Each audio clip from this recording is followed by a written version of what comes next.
জানোস সাকিব যে কালকে শেখ হাসিনা নিয়ে জন্মদিনের পোস্ট দিল, ওটা কিন্তু মন থেকে দেয় নাই। ওটা হলো একটা ট্র্যাপ, আসিফের ধরার জন্য একটা ট্র্যাপ। আসিফের মুখ থেকে কিন্তু সত্য কথা বাইর করে ছাড়ছে। বিনম্র এইটা হলো শ্রদ্ধা ট্রু পলিটিশিয়ান, অলরাউন্ডার মাইন্ডসেট।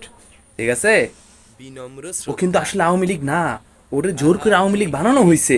ও কিন্তু আসলে দেশপ্রেমিক। ওর ঠিক মাথায় ঠিক ঠেকায় ওর রাজনীতিতে আনা হয়েছে। ও কিন্তু রাজনীতি করতে চায় নাই, ওর মাথায় ঠেকাইছে, বুঝছোস? বন্দুক ঠেকায় ওর রাজনীতিতে আনছে। ঠিক কইছস। সাকিব কিন্তু 24 আন্দোলন আমাদের সাথে ছিল, বিনম্র ও চাপে শ্রদ্ধা পড়ে কিছু কইতে পারে নাই, বুঝছোস? ও কিন্তু আসল দেশপ্রেমিক, ও একটা জুলাই যোদ্ধা। সাকিব নিজের ক্যারিয়ার এমনভাবে দাঁড় করাইছে যে আমরা যারা মুরিদ আছি, আমাদেরকে যদি আব্বা ডাকতে বলে আমরা আব্বাও ডাকুম, নিজের বাপের ফালাই থেকে আমরা ওর পিছে ঘুরুম।